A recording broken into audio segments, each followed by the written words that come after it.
All right, hello and welcome everyone. Welcome to the PMQ webinar series. I'm your host, Brian Hernandez, and today we've got the one, the only, John Scully, the owner, the innovator, the chief dishwasher of PizzaCloud. Now, John is going to be talking to us a little bit today about call centers and how they are probably not as scary as we all used to think they were. So before we delve into that, I wanted to give you a brief rundown on John himself. John Scully's been in the telecom business for 35 years, and he spent many of those years building and operating call centers. Now, these ranged from very small call centers to over 1,000 seat facilities that handled 500,000 calls per week for companies such as Priceline.com, Comcast, and AT&T. Since 2007, John has been in the IP phone business, and in 2014 founded PizzaCloud to address the specific needs of this industry. So now he's bringing his knowledge of the evil call centers of the past together with current technology to make our lives easier and help us maximize our profits. PizzaCloud is likely going to reach 1,000 customers by the end of 2019 and could easily be serving 3,000 or more by the end of 2020. Now, before I hand this over to John, I did want to let you guys know it's going to be about a 20-30 minute presentation. If you have questions, there is a tab on your sidebar that is for questions. I will be curating those, and we will get to those at the very end of the presentation. So if you have a question, go ahead and write it down there. I will see it, and I will make sure that we get to that at the end so that John can address it personally. So without further ado, I just want to hand this over to John Scully, and he's going to tell us why call centers aren't bad and how they can actually help us all make money. John, welcome. Thank you. Actually, you got my title wrong. It's not chief dishwasher. It's chief cook and bottle washer. Oh, but no problem. That's what's on my business card. Okay. Okay. So we're going to cover a few things here. First, a quick overview of what is a call center, because people may have some misconceptions about that. I'm going to give a very quick overview of the core phone services that PizzaCloud presents. I'm going to cover that only because it relates to how we do call center services, but that's going to be just 2 or 3 minutes. Then I'm going to talk about how call centers can actually reduce your cost and increase revenue, the different types of call centers, in-house call centers, outsourced call centers, and virtual call centers where it's just AI in the cloud. And then get into specifics about our call center platform, how that can work with you, and how someone, even a large single location, 2 or 3, 4 location small chain, can do it very easily, very inexpensively, all the way up to immense chains. I will mention right here that one of the reasons we're doing this webinar is the interest in call centers has exploded quite suddenly. In the last 5 years, we've had 4 or 5 chains approach us about doing a call center, and 2 did it. But at the Pizza Expo in March, we had 10 different chains approach us. And again, this ran from somebody with 3 locations right now about to open his 4th to more than 4,000 location chain. So it's a pretty broad range, and many of those 10 are moving forward right now, turning up with us, turning up call centers. And we've had another 6 or 7 approach us. So there's a huge increase in interest, and a lot of it, of course, is about labor cost. Okay, so let's move on. Probably help if I clicked on the right screen. Okay, so what is a call center? I mean, at its heart, a call center is just using a specialized phone system features to distribute calls evenly among a group of phones or people, with much better tracking of who's answering the calls, average wait time, whether you're losing them, and using the features of the system to keep callers on when you're getting a little bit backed up. It's all about responding in real time and giving you very detailed real-time displays so that whoever is supervising the call center can tell what's going on. Now, we also can extend these displays to multi-unit operators, to people at corporate office for chains, and so on. And I'm going to show real quickly here what we're talking about. We're going to go through this in detail towards the end, but this is for a 35 location chain, showing in real time, how many people are staffed right now, positions are staffed, how many are available, ringing, talking. I don't know what this person is doing, emailing, but I'm not in the call center, on break, lunch, etc.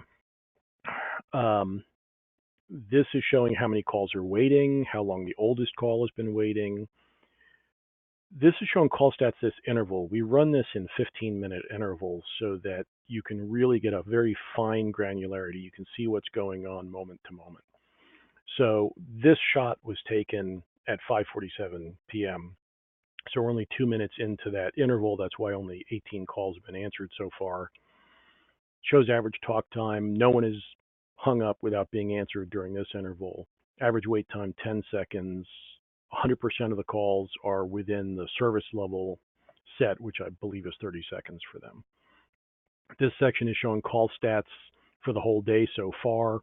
They've had 1,294 calls come in, answered 1,236, etc. So I'll go through a lot more detail on this, these lower sections, a little bit later on, but this is kind of the key to a good call center, is this kind of visibility. Okay. Our core services. We are an IP phone company.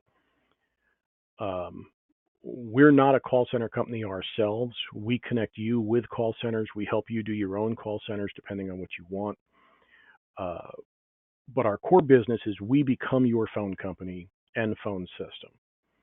So we give you very advanced features, multiple random start of call upsell messages to help try to drive increased revenue, auto answering, call queuing, call recording, displays similar to the ones that I just showed you. Even if you're not using a call center, we're developing some better displays that we can show, particularly multi-unit operators, so you can see multiple locations on one screen, what's going on in real time, and of course historically to see reports what happened last week.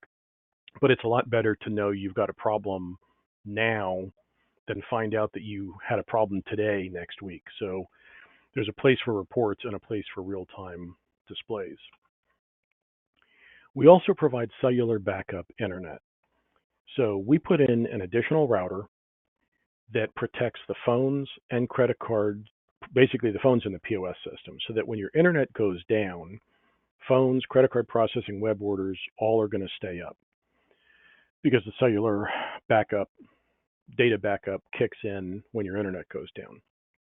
And by the way, it kicks in so quickly you don't even drop calls in progress, much less, have any kind of lengthy wait while it comes up.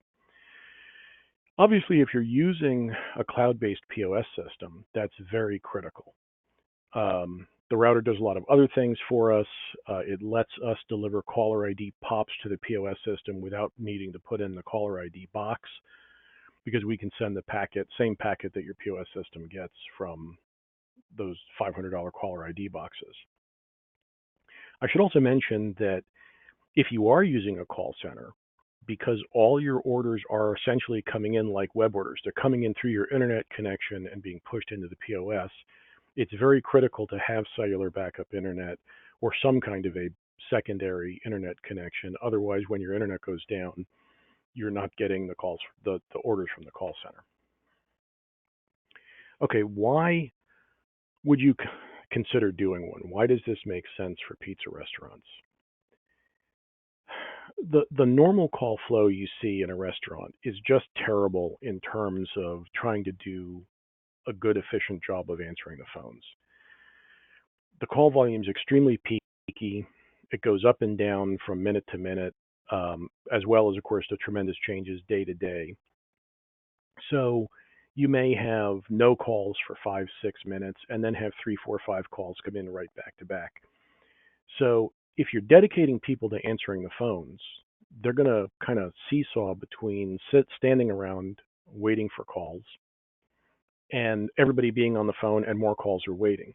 And of course, if one person gets stuck on a very long call, you got a big catering order or something like that, your wait times go through the roof and you start losing calls. Or if one person calls in sick or whatever happens, it's just a bad situation.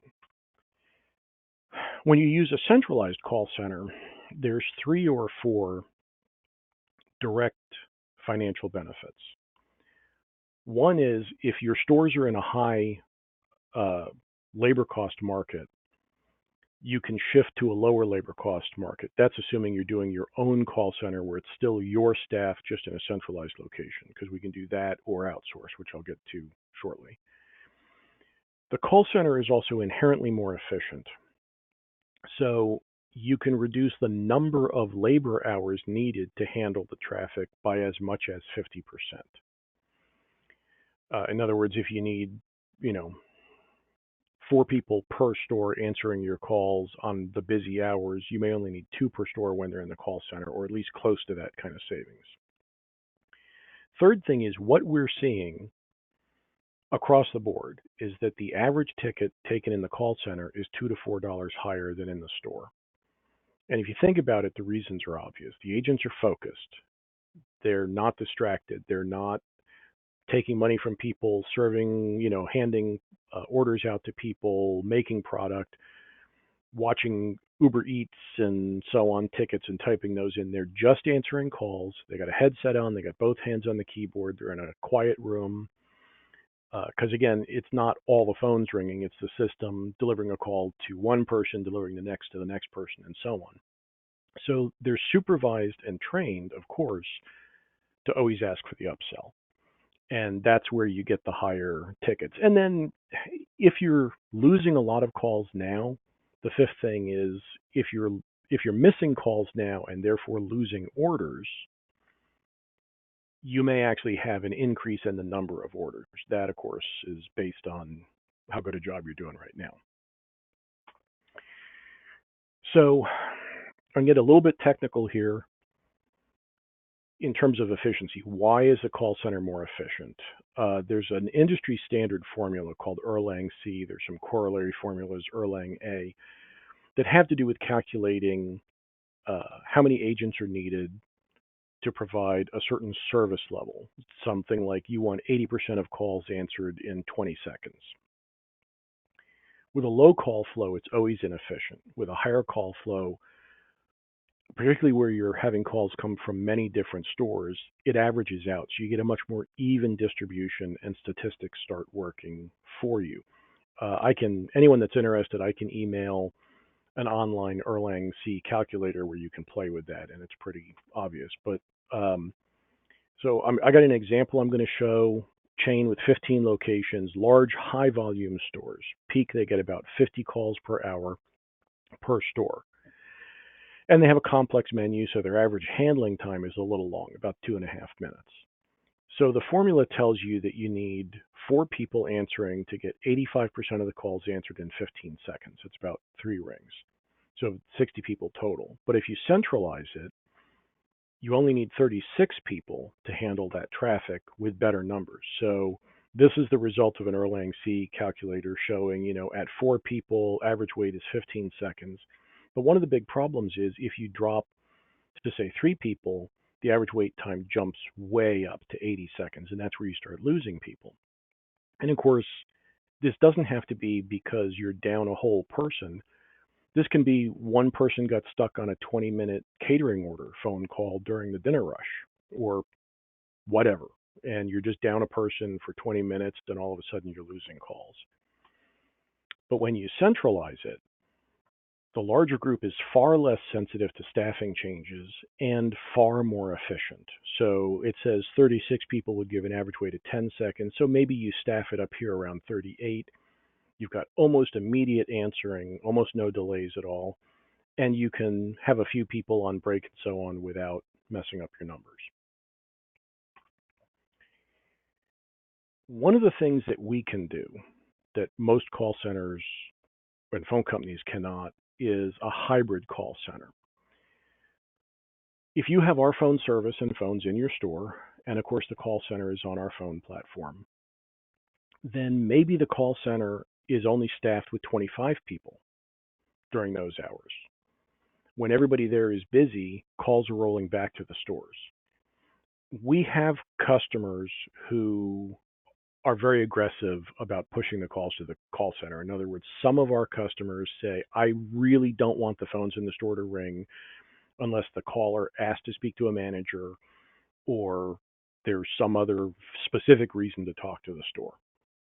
Others, they're just trying to improve call handling and lower cost, and they're fine with having 10% of the calls roll back to the stores. And if you do that, you can get really high labor efficiency in the call center itself and really help reduce your cost. So that's just kind of a business case decision of how you want to handle it. I know I'm moving fast here, but there's a lot of ground to cover. We'll get into more details in the question and answer session. Okay, 3 types of call centers. An in-house call center. This is where it's your staff, but it's some kind of a central location, whether or not it's overflowing to the stores. Now, for a small number of stores or a large individual store, you don't have to be talking about a separate facility. We have people where they've just put 2, 3, 4 phones and POS stations into the office. And during the busy hours, they man it. During the slack hours, they don't man it. So, 10 a.m. on Tuesday, you're not manning at all, because why would you? You don't get that many calls then. The system knows when the phones are manned or unmanned and when they're busy. So we can have it set up where call comes in. Is it a holiday? No. Are we open? Yes. Are the phones in the office manned? Yes. And someone is available, they get the call. If they're not manned or they're both busy, have the call ring out to the counter. So we have a fair number of people that are set up that way for a single store. We could do the same thing if you have 2, 3, 4 stores. Obviously, you'd want more than probably 2 seats in that little mini call center. Maybe you want 5 or whatever. But we can do that, which means you have no additional facility cost, no additional management cost. You probably shift 1 or 2 stations from each store into that little call center, so you have no equipment cost. And we don't charge you anything for it. You're paying for our phone service in your 4 stores.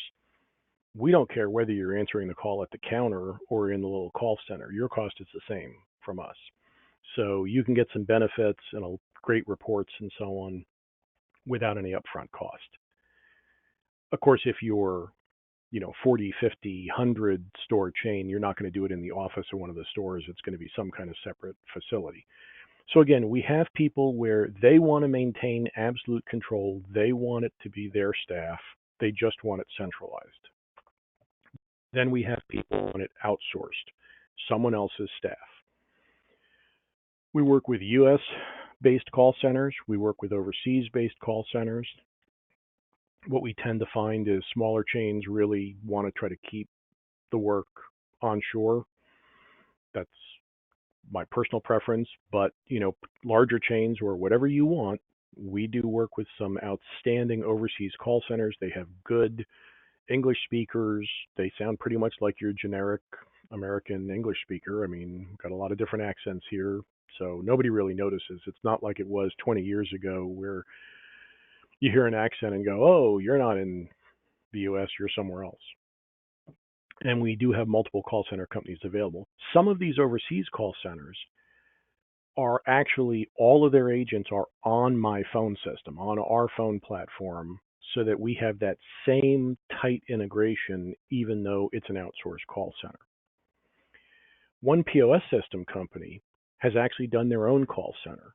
So for their customers who have our phone service, they'll take the phone calls for their customers.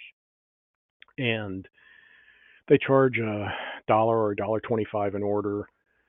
But again, the average ticket is $2, $3, $4 higher. So you're in the black just on that. Plus you have labor savings. Plus you have a quiet store with no ringing phones. So the ambiance is better in your store. And maybe you're getting more orders and great consistency and so on. Because, of course, the people in the call center, even if they start out as really exactly the same staff as you have in the store, they develop a more professional attitude towards answering the phone because that's all they're doing. And they tend to start moving really fast, but doing a great job. I mean, they in most of these call centers, the staff is doing a fantastic job because they're not distracted. They're not standing in front of a 3-deck pizza oven that sounds like a blast furnace 4 feet behind them. They can focus, they can hear the customer, just everybody's happier. Now, when you're using an outsourced call center, if you're a larger group, you're going to have dedicated staffing most likely. if you're, a 1, 2, 3 location chain, they're not going to be able to afford to have dedicated staffing for you. You're going to be in some kind of a mixed customer group. So if you're really small, you want to make sure that, you test them, and we can help you do that, qualify them, because they got to have good staff because they're jumping between brands when they're answering calls. Of course, that is their job. They do well at it, or they're not in that group. But that's, part of the decision-making process. In terms of cost or philosophy of charging you, some call centers charge by the minute or the labor hour. I don't like that because it encourages them to have longer calls. You want them to be as fast as possible without, rushing the customer. You just want them to be really efficient. So I like them to be charging by the call or by the order. Um, if you have a lot of non-order calls, menu inquiries, where's my delivery, that kind of thing, they may really want to be charging you by the call, but they may charge you two different prices. Price one when they take an order, price two when it was just a quick inquiry. And of course, what they're going to charge you is also going to vary somewhat based on your menu. If you have a straightforward, simple menu and the calls are going to be, 90 seconds, then you're going to probably be paying less. If you have a huge complex menu with pizza and lots of pasta dishes and subs and wings and whatever else, the calls can get much longer. That's what drives their cost, and they're going to want to charge you a little bit more. But then again, that also means the calls are longer when you're in the store, and you really have the same benefit. It's just part of the decision-making process. And again, we help you with that, picking the right call center and hooking you up with them. Third type is virtual call centers. This is a pretty new thing. Think of it as, Alexa or Siri taking orders in the cloud. These are surprisingly good. They're surprisingly accurate. They do work. They push the order directly into your POS system. Most of them charge by the order. Some are by percentage of order amount. One advantage is because there's no staffing involved, you can send traffic to them just during peak periods. So we have some people where at, from 4:30 p.m. to 7 p.m. on Friday, Saturday, and Sunday, calls go to the virtual call center. The rest of the time they go to the store. We have some where they literally press a button on their phone. When that button is red, calls are going to the call center. When it's green, they're being answered in the store. The downside from the virtual ones is, frankly, I don't think they're quite ready. They don't do a good job of asking for upsells, so your average ticket is pretty much going to be the same. And what we see right now is too large a percentage of callers just don't want that. They hit it and they start pressing buttons and they get sent back to the store. So if only half the calls are getting answered there, the other half in your store, I don't see much point. But I do have a 35 store chain that is using a virtual call center, and they're thrilled with them. Now, one of the reasons they're thrilled with them is all their stores are near college campuses, so their customer base, I think, is fine with it being AI. Second thing is they were doing a dreadful job of answering their own phones previously. I mean, truly terrible. So they're seeing a huge upside to it. They don't care that it's not perfect. It's way better than they were doing. They're happy with it. It is going to continue to improve and improve fast. I think that 2 years from now, we absolutely will be seeing a lot more people using virtual call centers. And again, we can do that. We can do the integration so that calls can easily flow back and forth between the store and the virtual call center, just like a human call center. One of the key questions here is, does your POS system support call center? If you think about it, right now, a call comes in and your POS system pops to that customer or brings it up on a list and you touch it and it brings up that customer. In the call center, the POS system needs to connect to the correct store and bring up the right customer. Now, we drive that by sending the POS system more information. We send the regular information, caller ID, name and number, and what station answered it and what store was called. So they pop just this station to the right store and the right customer. But that feature has to be in the POS system. Today, there's a handful of POS systems with full, well-integrated call center support, but we're working with another 5 or 6 of them right now to add that support. And I'll talk about that a little bit more in a minute. Now, we do have people call and say, hey, I want to do a call center and I'm going to use web ordering. That can work, but web ordering is not optimized the way your POS system in the store is. And web ordering, most of the time, is not connecting that order to the customer record. Everyone is just a new record. So it's slow, it's a little inefficient, you're losing that link for customer history. If it's the only way to do it, it does work, but your call times are going to be longer. So that's something to take into account. We have a chain right now who is moving about 200 locations to us to do a call center, and they are going to be starting out using web ordering. Their POS vendor does not support it today, but is committed to doing it, is working with us to add those features, and is committed to having it in production in early 2020. So the customer is going to get maybe half of the financial benefits from the call center now and pick the rest up when they can actually be using their POS system exactly the way they use it in the store instead of the web ordering platform, but it lets them get the calls out of the store now and be ready for it.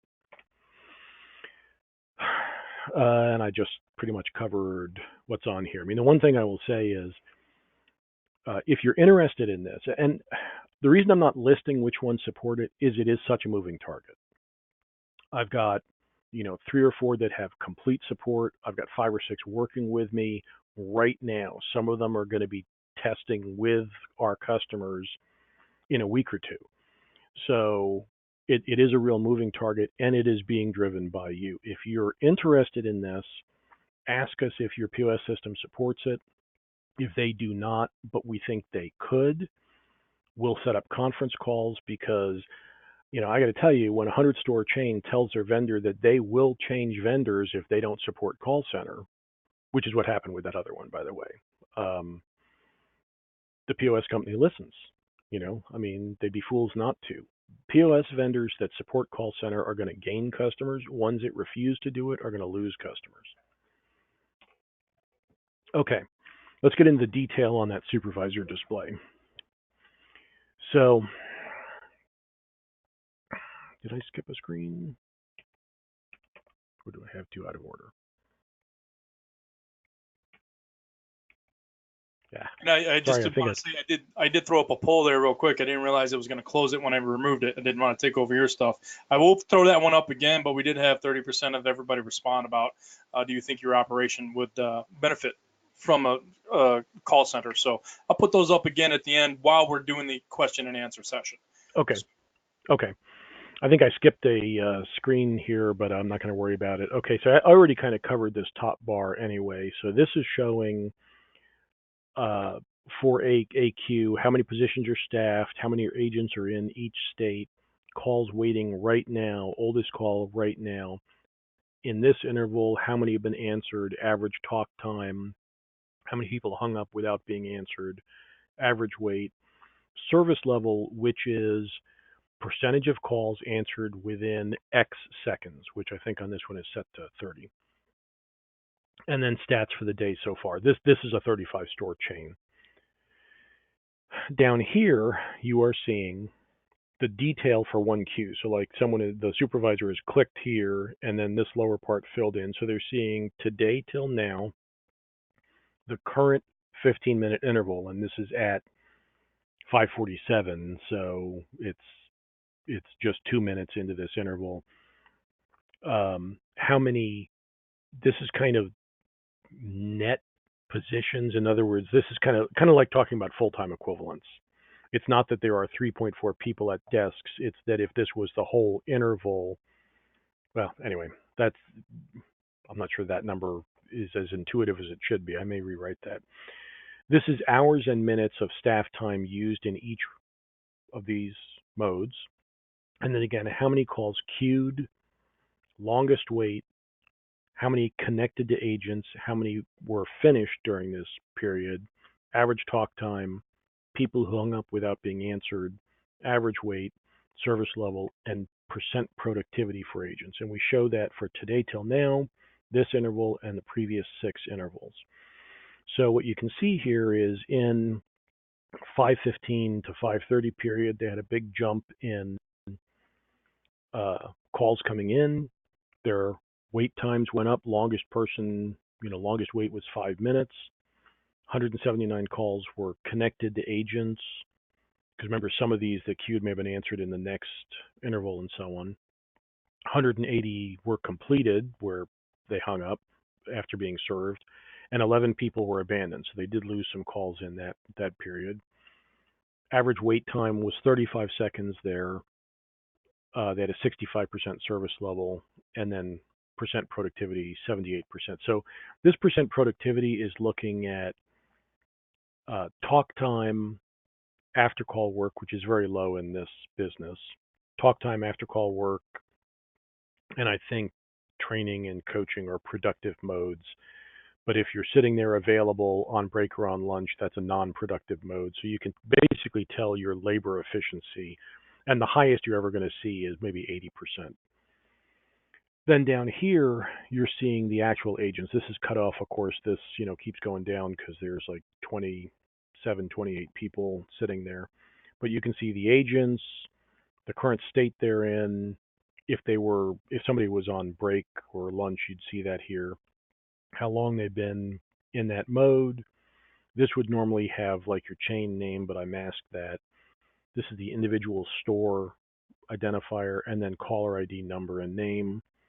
So this is your agents. This is the actual call queue. So you're seeing there were only 2 calls waiting. That's basically these 2 calls that are waiting. This is the detail on those.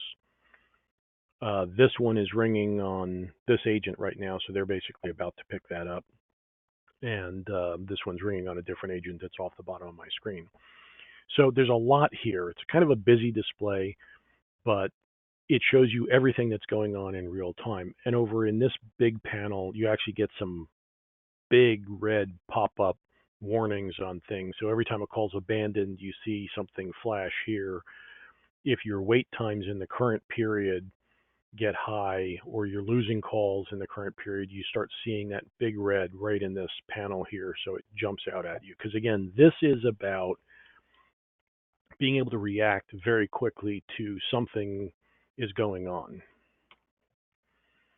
And that's just talking about the lower section of it. I already covered that. Now this is the agent control panel. So the agent has, in a browser, obviously it's not this big, I've just got it blown up here.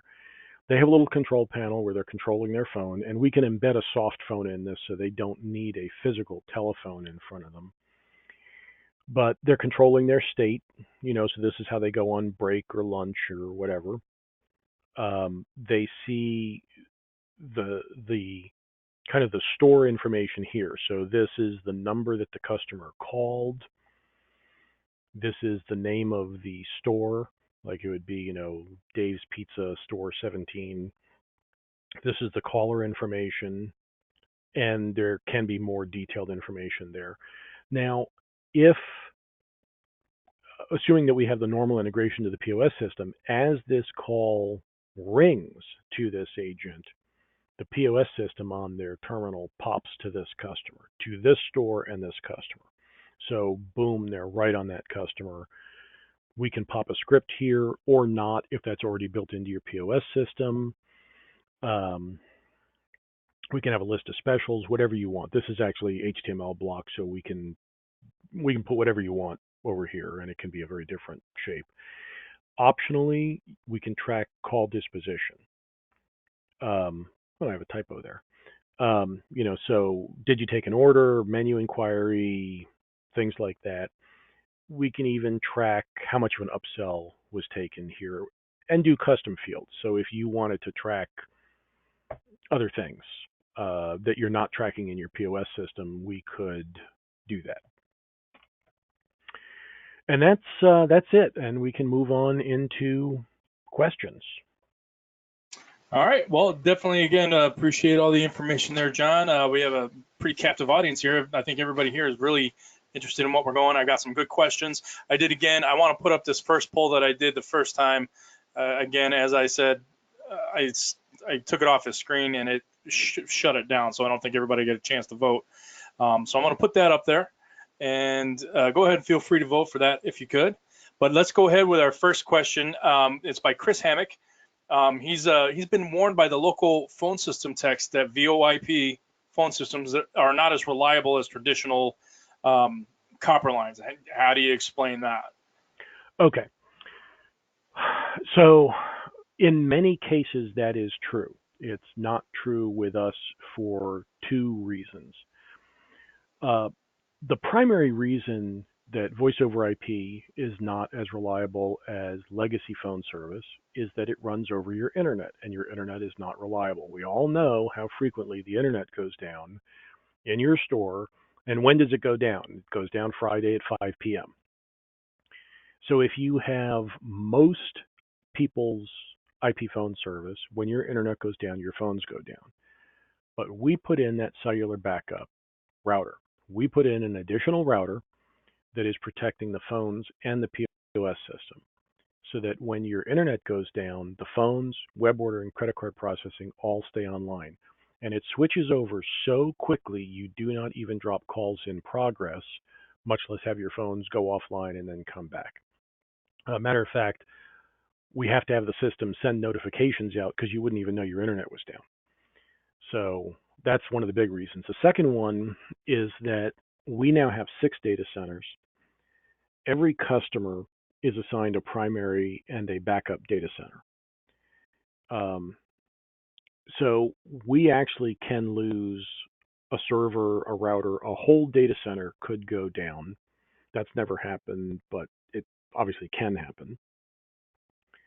And everything switches over to your backup data center. Now, in that case, you would drop calls in progress, but you'd be back up and online in 30 seconds or 40 seconds, and people call back, they get right through. So that's the two big things, is we have an extremely reliable system. I should mention that I have another division of the company that does, I'll say, not pizza. It does everything else in the world. It does regular businesses, government offices. I provide phone service to 3 E911 centers in rural areas. So, we are not just another guy with a server in a closet somewhere. It is very reliable. Okay, next question. All right, we've got one from the legendary Rudy Waldner. Not sure who he is, but it sounds epic. Basically, he had a question about the $2 to $4 increase per order example. So, is that what's the average ticket amount on that? Like the base average ticket, and then adding the $2 to $4 increase. Well, I guess with the base average ticket, and then we can do that. The Of math. course, completely depends on the chain, on the menu. I mean, you know how it is. You've got chains where their average ticket's $12 and chains where their average ticket's $40. So I think that's kind of your average mid-range. Your average ticket is $20-$25, and you're seeing $2 to $4 increase on that. So percentage-wise, say 6 to, I don't know, 6 to 10%, something like that. It's very hard to say because it depends entirely on your menu. The key thing there is that even though you probably all have a policy that your staff is supposed to ask for the upsell, and they probably do that Wednesday at 2 p.m., but Friday at 5 p.m., there's more lines ringing, there's people standing in front of them. They don't take the time. They don't ask for the upsell.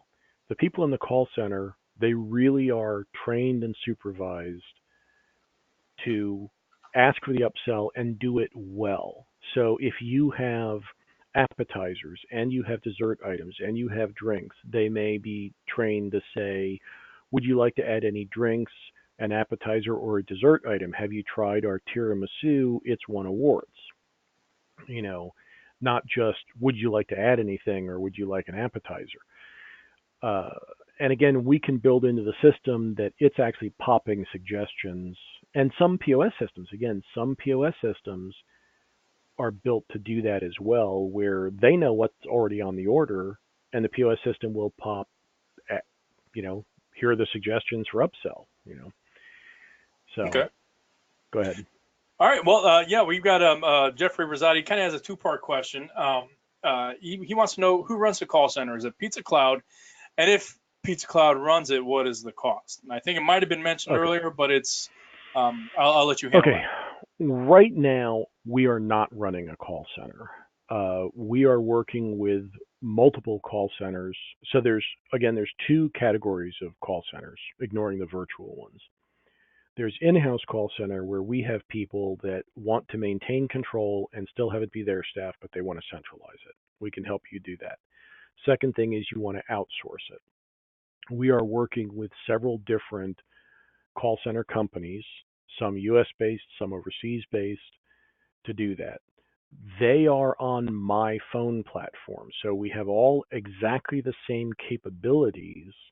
It's just not my staff. And the reason for that is the same kind of reason that a lot of you are probably thinking you don't want to run your own call center. I've been in that business. I don't want to have 1,000 employees. I've been there, done that, don't want to do it. Uh, so we work with other companies that do that and do it very well. Um, so, but whether it's your staff, whether I go insane and decide to do one myself, or it is someone else's call center, it's just outsourced, you have that same visibility. You can listen to recorded calls. You can go to one screen and see, here are all my calls. So somebody calls and complains, hey, the operator was rude. You go search for the call, you see this person called 3 times. Here it was answered in my store. Here it was answered in the call center. You can listen to those recorded calls from the same interface, from the same list, and figure out, what happened there. All right. Well, seems like that was pretty well answered there. I do have a follow-up, I think, by Chris Hammock. Over the last few screens that we saw in the presentation, we're reviewing the POS system or the phone system provided data module. So Okay. I don't know if I want to paraphrase, and Chris, feel free to message me, but I mean, are we seeing what's on the POS at the store, or is this just the data? This is the phone system. Yeah.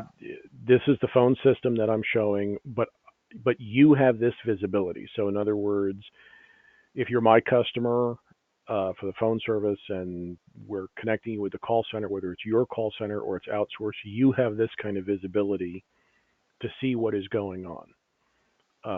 And again, there's historical reports, there's real-time displays, there are simpler displays. There, we can do a very simple display. I'm probably going to do a mobile app. I just haven't done that yet, so that can just get alerts.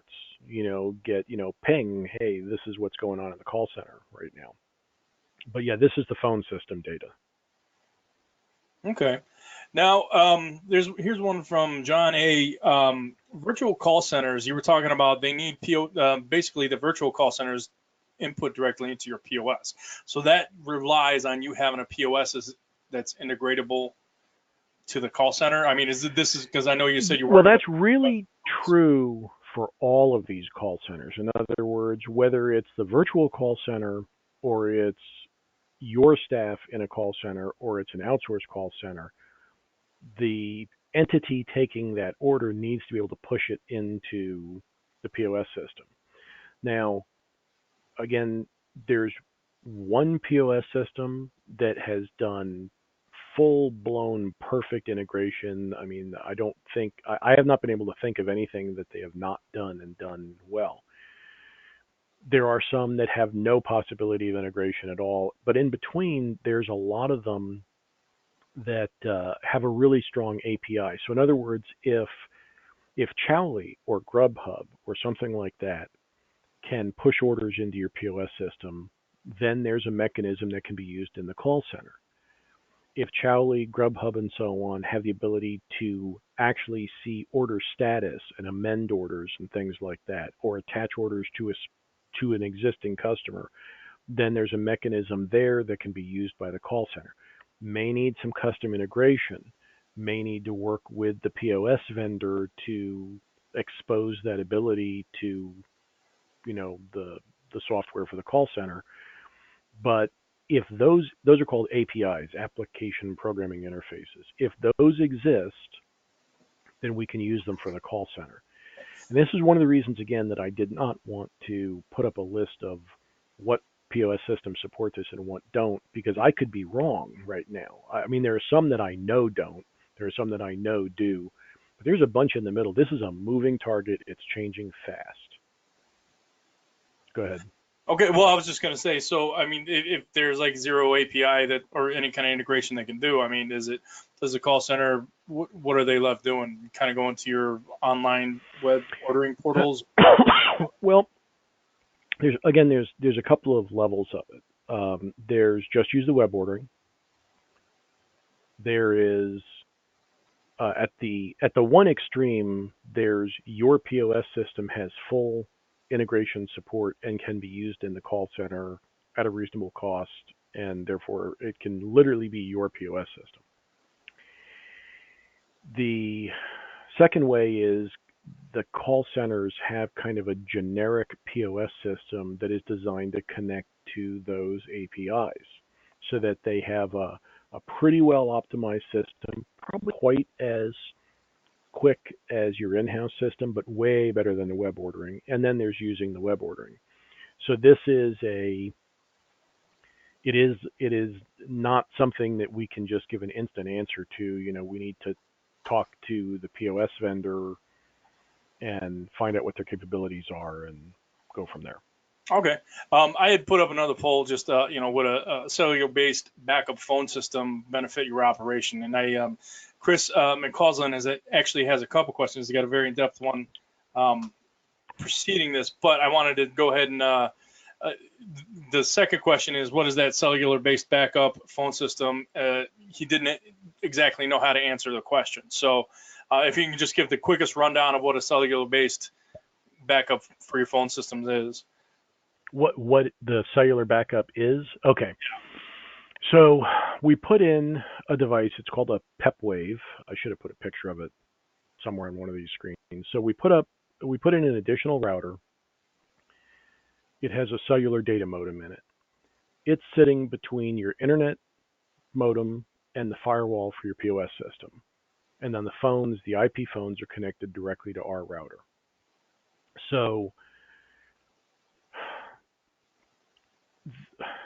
I'm trying to think of how to describe this easily. So the router also does virtual private network connections. It connects the phones to our data centers. We run it with the cellular modem up all the time. It's actually connected to the cellular network, cellular data network. It's not a voice cellular connection, it's a data connection. And the router has the routes established for the VPN, virtual private network, both over your primary internet and the cellular. It's got those up all the time. It's simply sending all the data for the IP phones over the primary path. Because of that, if your primary internet fails or just gets sluggish, if it just sees packet loss, congestion, any kind of a problem on that primary path, it snaps the data over to the secondary path through the cellular in under a second. And that's why you don't even drop calls in progress when it happens. If you go to PizzaCloud.net and just look at, there's a big diagram on there that actually let me just bring that up. That'll help. Let me pause what I'm showing. Okay, it's not letting me pause. Okay, well, let me just open a browser and go bring that up. Also, Chris, I just wanted to ask you, your second question is very involved, and I can unmute you and possibly you can ask this question yourself to him. So I want to try that real quick. Chris, I don't know if you have any kind of verbal communication apparatus hooked up. All right. So yeah, he's unmuted. I guess I'm not hearing him. So I'll try to not butcher his question here. But were you ready with the rest of your answer on that one, John? Well, I was just going to say, this image kind of shows what I'm talking about. You've got this PEP-Wave router sitting between your internet modem and the firewall for the POS system. So we're not putting anything on your POS network. We're on the not secure side of your firewall. The phones are connected to our router, and then it's got these routes established both ways through the cellular and your primary internet to two of our data centers.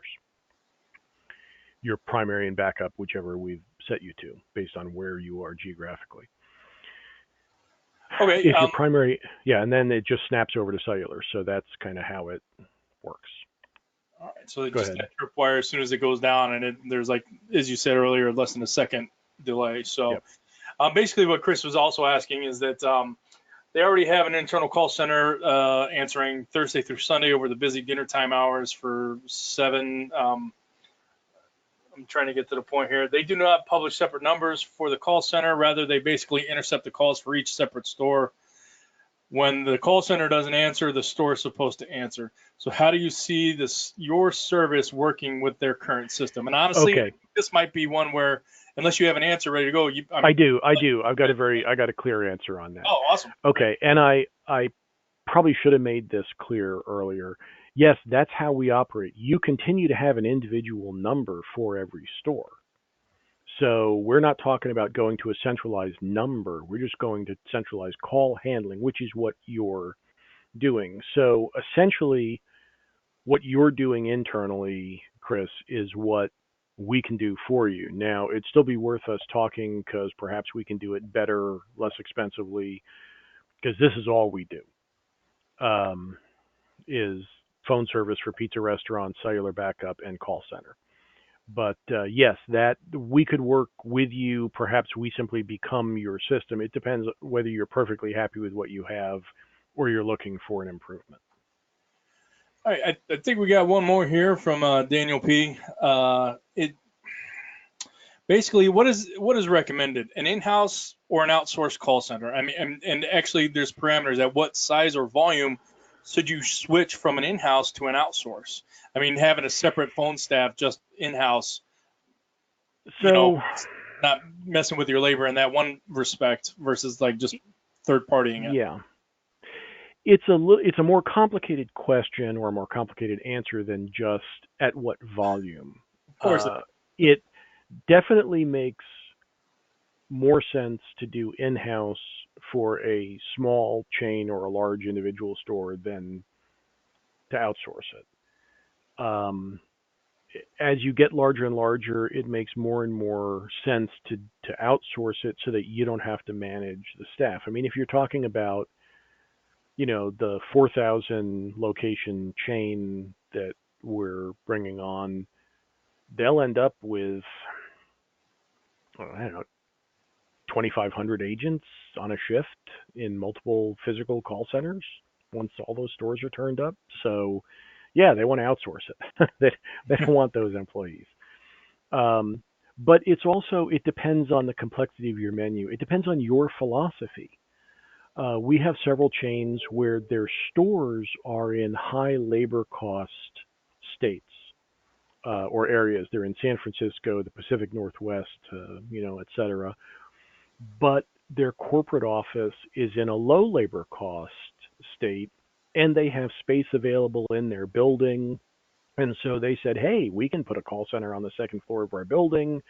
I can hire great people for $10 an hour where I am. I'm paying $16 an hour in the stores, and I'm unhappy with what I'm getting. So they're going to do it in-house. And there are 100 or more locations, but it just makes sense for them. So again, there's not a or B answer there. It's a question we'll help you make a decision on. All right. Well, I mean, that was actually, I'm glad you understood what I was trying to convey, because I know you and Chris are both on the same wavelength there. So if you could go ahead and put up that last page of your PowerPoint. I think at this point we don't have any more questions. We're reaching that 1 hour mark. I know people have got things to do, but I wanted to let them know, people like Chris or anybody else, if they have extra questions, you're always available to talk with them and find solutions. So Yep. you've got the phone number up there, your email, and your website. So I highly encourage people to reach out to John Scully at PizzaCloud for any kind of cellular-based backup, or even the call centers. I mean, it sounds like I got the polls, and I appreciate everybody who chimed in and voted. It's definitely helpful information for us as well. So Yeah, and let me just say, if anyone, even if you're not interested in switching to our service in any way, but you just want to discuss call center, I'm open with that because, again, I've built, I don't know, 50 call centers with 5 of them over 1,000 seats, but the smallest ones being like 5 seats. So I've been all over the place on this. I've used them myself. I've run them for other people. I've done them in this industry and other industries. So if you just want to bounce ideas and talk about different options, I'm very happy to do that because I'm a pretty rare bird in that I have the call center experience, the regular IP phone service experience, and I understand your business. So again, even if you have no interest whatever in switching to our service, but you just want to learn more about this idea, give me a call. No problem. yeah, well, and that was a great thing too. Is it was just about information for the industry. Yeah. Like you said, if somebody has the people that they want to just man their own station, reach out to John. He's got the know-how, the wherewithal, and he's done it. So, John, thank you so much for all this great information on this on the PizzaCloud, and in integrating call services into your pizzerias. Any one final thought that you want to let people know? I think that last one I said, that was about it. That was I it. mean, the only other thing I'd say is, like I said, we're seeing more and more, I mean, a tremendous increase in interest on this. Hmm. And a lot of it is being driven by labor cost. It's the same reason you've got, the self-serve kiosks popping up in McDonald's and so on. Absolutely. So, All all right, right. John. Once again, thank you so much for the information. I'd like to thank our audience and attendees and everybody who stuck around and asked those great questions. We'll see you guys at the next webinar in the PMQ webinar series. But for now, I'm Brian Hernandez, and on behalf of John Scully and PizzaCloud, we'd like to thank you for joining in. You guys have a great day.